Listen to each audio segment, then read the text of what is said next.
Adam Warlock mains are the GIGACHADS of support players, and even though he is considered one of the more difficult strategists to pick up, today we are going to make it incredibly simple to learn the king of supports. My name is Paz, an Eternity support player on the competitive ladder, and today we are going to tell you all of the things you actually need to know in order to pop off and carry on Adam Warlock. Before we get started with his abilities, understand that the way that you carry on Adam Warlock is by creating pressure on off angles and dealing tons of damage to charge your ultimate insanely fast, while using your link to stop key ultimates or enable a key cooldown for your team. I know that sounds like a lot, but Adam is a hard character, and if all you do is sit back and heal, you are better off playing any other support in the game right now. With this in mind, let's hop right into discussing the kit of Adam Warlock. Let's start things off with his primary fire, Quantum Magic, that shoots out beams of energy that deal 60 damage to the body and 120 to the head, meaning 2 headshots and a melee is enough to eliminate 250 HP targets, but 2 headshots and a body shot will be required to eliminate a target with more than 275 HP. The bolts of energy have a pretty slow fire rate, but they are hit scan, meaning they fire right where your crosshair is, making them much more consistent to hit than other characters that fire projectiles. Because the beams are hit scan, Adam runs into damage fall off starting at 20 meters away, and then loses 40% of his damage, maxing out at 40 meters away, which significantly reduces his damage output. What's nice is that with his right click, which we will talk about soon, doesn't actually have any damage fall off, which can help you eliminate targets from range. The big thing that is nice about Adam's primary fire is that the damage hits hard for a support and can instantly take someone out of the fight if they aren't expecting it. 2 headshots and most targets have a sliver of health left, which usually is enough to confirm a pick if your team does a minor bit of damage as well. When you consider that Adam has innate synergy with characters like Star-Lord, this will happen often, since he wants to spin around so often to generate his ultimate anyway. Something to think about with his weapon though is his ammo economy. He only gets 15 shots before he has to reload, and he shares that with his right click. So any shots you take to poke before the fight, you'll want to reload back so that you have enough to apply important pressure throughout the fight without having to reload. Speaking of the right click, there is a quick combo that you can do to make kills even faster. If you left click and then immediately right click into a left click again,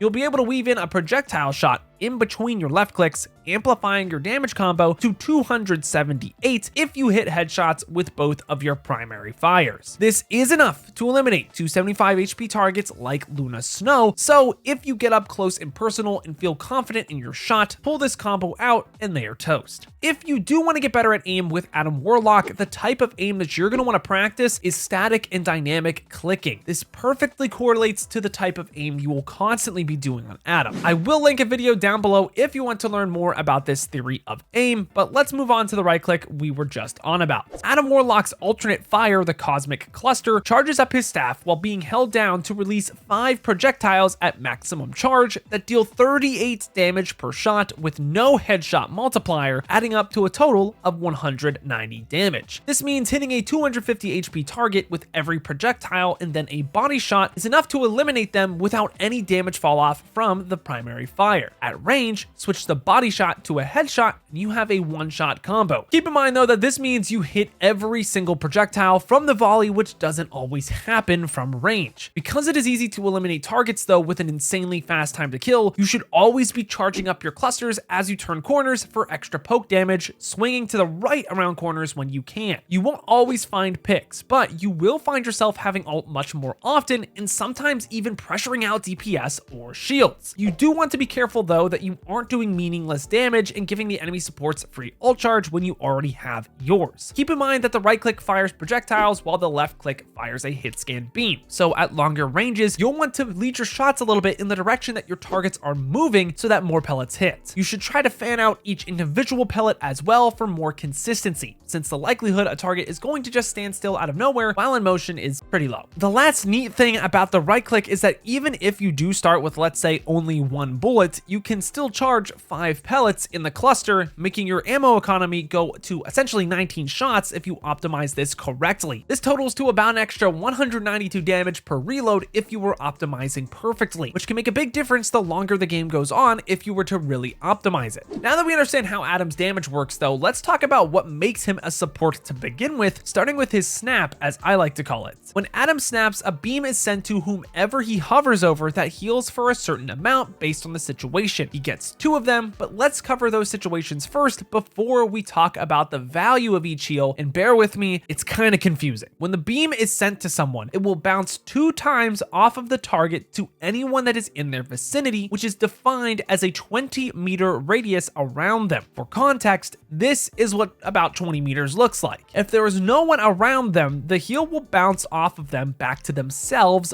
twice. Now, if the target you heal is near others, the heal will bounce between the targets that are the lowest HP flat HP wise, not percentage HP wise. What this means is that if we take a Star-Lord and a Magneto, if the mag is full HP and you heal the critical Star-Lord, he will take both bounces, instantly being at max HP. The same is true for if a mag is only missing a small bit of HP as well. If they are both 50% HP though, the beam will bounce to full heal the Star-Lord first and then heal the mag. Another important thing to note with the heal is that if there are no allies near the target you select, and the base heal is enough to fully heal the target, the heal will bounce back to Adam, healing you as well based on how much was needed to heal that other target. As a matter of fact, you can also look at the ground and just heal yourself that way as well. Note that no matter what, when you snap, Adam does heal himself for 35 HP, even if he doesn't receive a bounce back and the team gets it instead. All right, now let's really hash out the values here. If you don't care about the math, just skip to this timestamp. Anyways, if one target were to receive all of the healing, aka both bounces, they would be healed for 285 points, or 327 due to the current seasonal bonus, increasing Adam's healing output by 15%. This would also heal Adam for 35 points to himself without any bounces, 41 with the bonus. In situations where the heal bounces to one other ally, the person with the lowest flat HP would be healed for 190 normally, 218 this season, and then the other player would be healed for 95 points or 109 this season. Finally, in situations where 3 people need the heal, 1 for the first instance and then 2 bounces, all targets get 95 health or 109 this season. If you choose to not target anyone and instead just want to target yourself, which means you just don't target anyone and you look at the ground, you will heal yourself for 130, 150 this season, with extra healing bouncing off any friendlies that are nearby. With 2 snaps, if optimized perfectly, this means that Adam effectively has 550 HP this season, making him one of the most lethal characters in duels. This bit of math alone is why Adam Warlock is played so aggressively on off angles. Keep in mind, however, that Adam only gets 2 snaps, each with a 6-second cooldown, and these are the only way that Adam can heal the team consistently outside of his soul bond ability, which we will discuss soon. So by constantly self-healing, you are playing a game with very high risk and non-consistent rewards if you are not winning the duels you invest in quickly. Because of this, it is important to manage Adam's resources correctly. First, when you do take off angles, it is important that you minimize the amount of damage you take while maximizing the amount of damage you deal. I know that sounds really simple, but it's important to think about. This is started by playing around cover and mastered by playing in positions where you swing with the right side of your body and not the left. Also, now that we know the value of each snap's heal, it is important that we always get the max heal out of every single snap. You should not be snapping friendly targets that have taken minuscule amounts of damage. You should always wait until targets are at least about 150 HP down before you look to bounce healing between your team. Not only will you get more out of your healing, you will also just do more in general and get more ult charge to bring them back after they inevitably feed and die. And while Adam seems like the aggressive support that kills everyone, it is very easy to get carried away and forget to optimize his heal. In reality, the best Adam Warlocks are not the ones that just aim better, they are also the ones that deal tons of damage while also snapping at the perfect times throughout every single fight. fight. Let's now move on to the most confusing ability in his kit though, Soul Bond. When pressing shift, Adam forges a soul bond with his allies, sharing damage between everyone that is linked until Adam becomes literally one shot, or if any ally takes 250 damage, as well as if this 6-second duration is complete. The range to forge is a 15-meter radius around Adam, so actually not really all that far, and the ability is on a 30-second cooldown, healing everyone linked for 15 per second. At first glance, it might seem that this ability is a nothing burger, but trust me, when I say this ability is the best ability in Adam's kit and rivals that of other support ultimates, I mean it. Usually, the Soul Bond is used to counter specific ultimates that deal a ton of damage to a single target. For example, the Soul Bond should be used for every single time a Magneto uses his ult on your friendly support when they use their ultimate so that you don't lose it in the middle of the fight. You just have to be careful that the mag doesn't just switch up and target you as Adam with the mag ult, because then you probably will die. You should also use it in situations where the enemy uses Psylocke ult, Winter Soldier, realistically anything that is going to easily fully wipe your team. You just have to be careful that you don't cast the ability too late, because there is a minor cast time where you can die or be stunned before you create the link. If you get stunned by Hela, it doesn't actually consume the cooldown, but it does prevent the link from going up, which is an important interaction to know. You also need to make sure that you have enough links to actually stop the ult, because if the ult does more damage than the links that you have to stop you from going one shot, the target just dies here. In this situation, Scarlet ult does 750 damage to Spider-Man, and since we don't have more than 750 HP to share the damage between the two of us, I cannot save Spider-Man with the link with just Adam, and therefore he dies. You also have to be careful about specific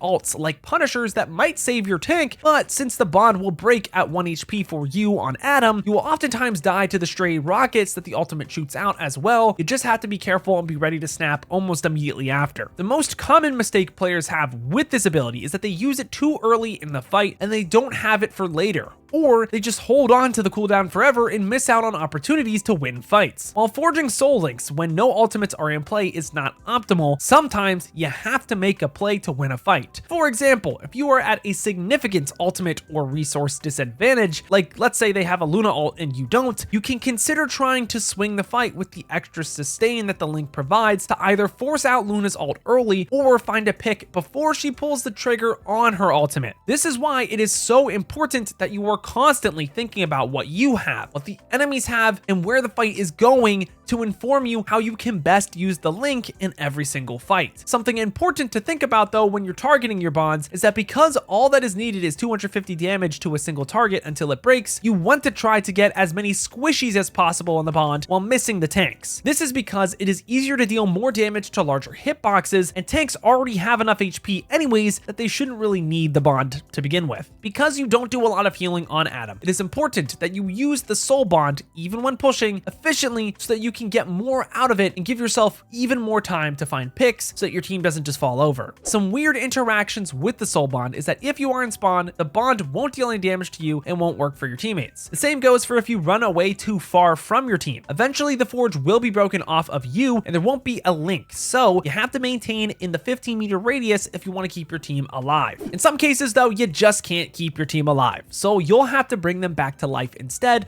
with Adam's ultimate, Karmic Revival, that resurrects allies once over 10 seconds next to where the player casts the radius. Players will stop getting rezzed after the 10 seconds expire or after they already are rezzed. When a player is rezzed, they spawn in with 100 health, which makes it very important that you put the res in a hard to reach spot around a wall so that it is harder for enemies to close the distance on the ability and eliminate them right out of spawn. Trust me, nothing feels worse than if you get resurrected right into a Bucky ult just to die immediately and give him another reset. Well, there is actually one more thing that feels worse, and that is dying while casting the ultimate, which is possible, so make sure you place your ult in a safe spot where you just aren't going to get melted. It also forces your ult to go to 0 and not 50 since you die instead of getting stunned in your ult. This may require you to anticipate when players are going to die, like when a DPS ults and your friendly support doesn't have one to respawn with. In these situations, you can place yourself in a safer part of the fight before it starts out of the line of sight of your enemies and resurrect your team thereafter. This is really common in situations where the enemy Groot has ultimate with a combo like Namor or Moon Knight where your team will die anyways even even if they support ult. In those situations, all you have to do is play away from your team, res, and now you have countered 2 ults for 1. The hardest thing to get right about this ultimate is that it only has a radius of 30 meters. You can easily tell if someone is in range though if their player icon is sparkling with yellow energy around it. Then right as your ultimate is casted, they will be revived. Something that I didn't actually know until recently is that Adam is the one that counts for the range. Yes, this means in a 30-meter range around Adam, all allies that die will be resurrected back to where the revival was originally placed. So even if you can't place the res down to immediately pick up your teammates, you can walk to where they died to bring them back as well. This also means that if your team dies to the environment by being taken off by like Jeff the Landshark or something, you can still save them without bricking your ult's positioning. This effect also works if you are a ghost as Adam. So when you have your res online, keeping a self-res in the pocket is not a bad idea. I wish more people knew about this, even players that don't play Adam, because it would actually make the ultimate just that much better,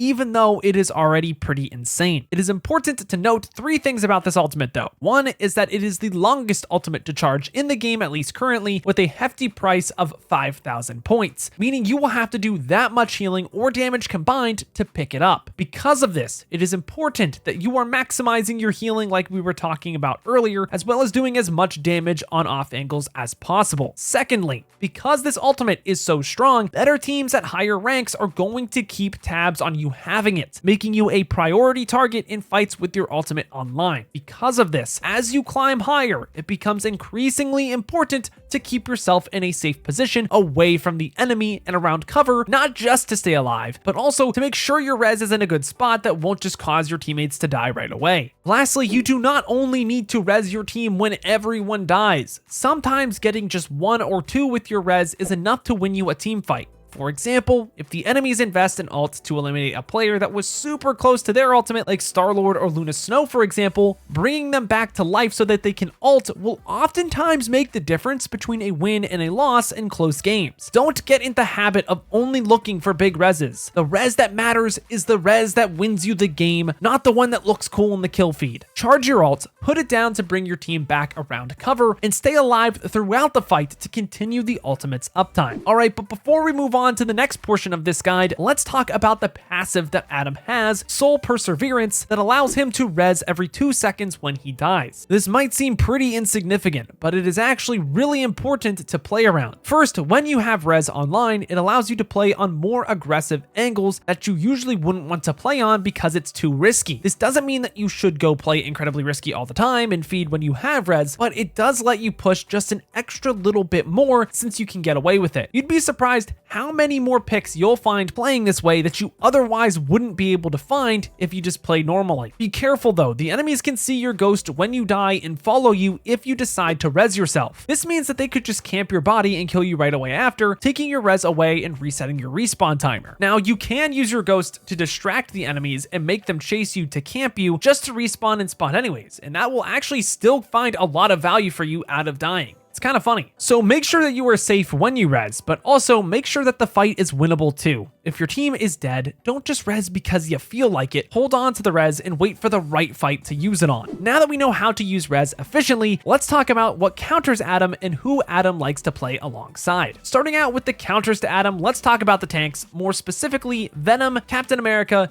and Groot in my opinion. Venom and Captain America take advantage of the fact that Adam has terrible mobility and overwhelm him pretty easily. They won't be able to eliminate him, but they will be able to force out his snaps pretty quickly, giving the rest of his team a hard time staying alive throughout the fight. Groot can also be pretty annoying simply because his walls take forever to break. This is because Groot is pretty OP right now, and when he gets the nerf that he really needs to his overall wall health, he shouldn't be as big of a problem for Adam. In terms of damage characters, there aren't too many that make Adam struggle, even in isolated 1v1 duels. The only one that comes to mind is Hela, since she does so much damage that she can force out both of your snaps and kill you in the duel easily if she's hitting her headshots like she should be if she's playing that character. Namor can also be incredibly annoying in his current state just because he does so much damage across multiple different sources, and it is just annoying to deal with his turrets when you want to off angle considering you don't have the best ammo economy. A lot of people default to thinking that flankers are pretty hard to deal with as support, but Adam is actually fantastic against characters like Black Panther, for example. This is because if they have a Panther, the enemies probably aren't going to be shooting your front line all that hard. So instead of using your snaps for everyone, all you have to do against backline harassers is save your snaps to peel for yourself or your other friendly support. Then you just eliminate them with a right click,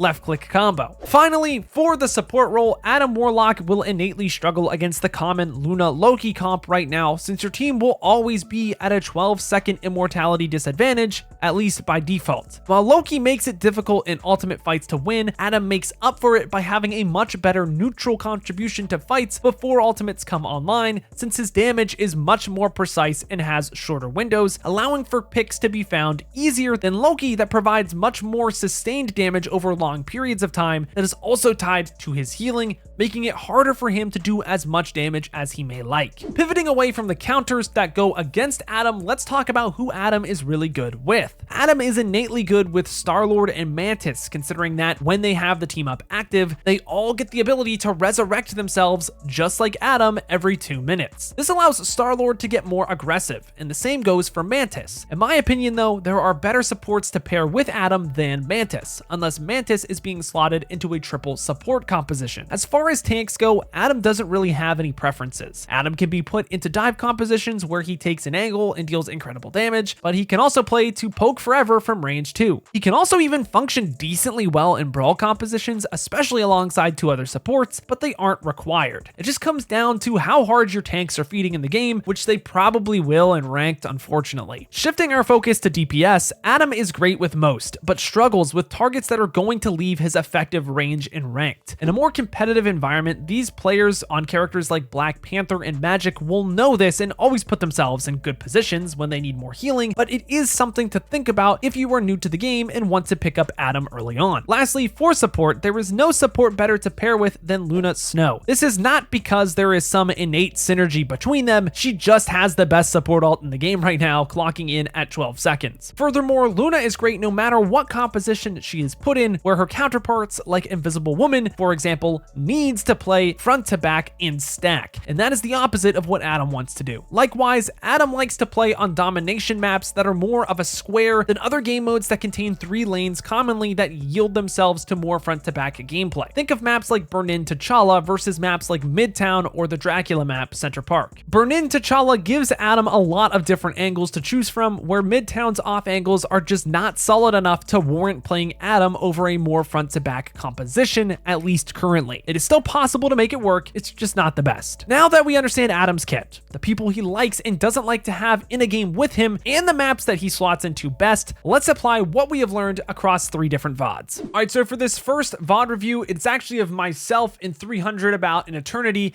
and right here you can see Parker's about to go down. I'm already losing people in an overtime fight, and it's symbiotic, so we really need to win this fight. So instead of trying to play front to back and save him, instead, because I have my self-res, I'm going to start going for a little bit of an aggressive play.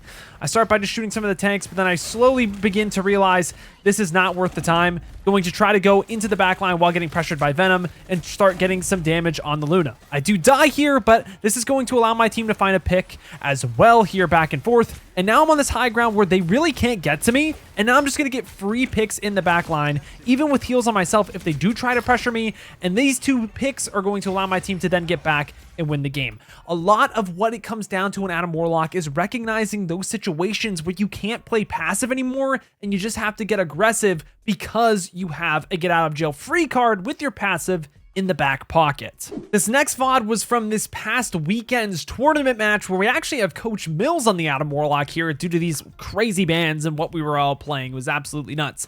And what's cool that you can actually do here that I want to highlight is when you have a Loki or any other support with the Adam Warlock, when he has to go for a res because I'm walking back from spawn right now, he can actually call for you to use lamps, for you to use Luna ult to make sure that he doesn't die. So right here, he's getting chased by Magneto, so he's really scared scared to go for a res here, but because of where the fight is going and the fact that we're going to lose people and we need to win this fight, he needs to go for a big res here. So right now, if it was just him and the mag was on him, he really can't res here. But because I'm here and he knows he has totems right ready to go after he has the runes from me, everyone immediately can come back online and no one dies to this mag. He doesn't die while casting it, and now we can actually have a much easier time turning this fight with Ambi's ultimate and the Sauce Boss absolutely dominating on point here and contesting. This is something I hadn't really thought about even in my Eternity games before because it does take a fair amount of coordination, but stuff like this is the reason why we were able to take this win over Dynamic last weekend. And for this last one, I wanted to show off a pro game that just happened between 100 Thieves and FlyQuest. We have Zelos with res on the low ground. Instead of making it so that everyone knew where his position was, he actually soul bonded through the floor, which I never knew was possible until I saw this last night, which gives the entire enemy team extra health to push with to try to find a pick. They go in, FlyQuest goes in for a crazy pick. They do manage to find one, which is exactly what they want. And immediately after, Zelos is going to look for a res, which is eventually going to allow them to turn the fight since they do have a pick. This is something I never thought of before, and it's something you can only learn when you watch the best of the best. So shout out to Zelos and FlyQuest for going 2-4 against 100 Thieves. Really well done this last weekend, but that's the last VOD for this video. And that closes out today's guide for Adam Warlock in Marvel Rivals. If you have any questions, make sure to send them in the comments down below, as well as asking me live here on YouTube or at Twitch at twitch.tv/PazSwagger. I stream every day I upload, so be sure to check me out to learn more about everything I talked about today. Thank you guys all so much for watching, but until next time, I've got to peace out and Paz out. I'll see you in the next one.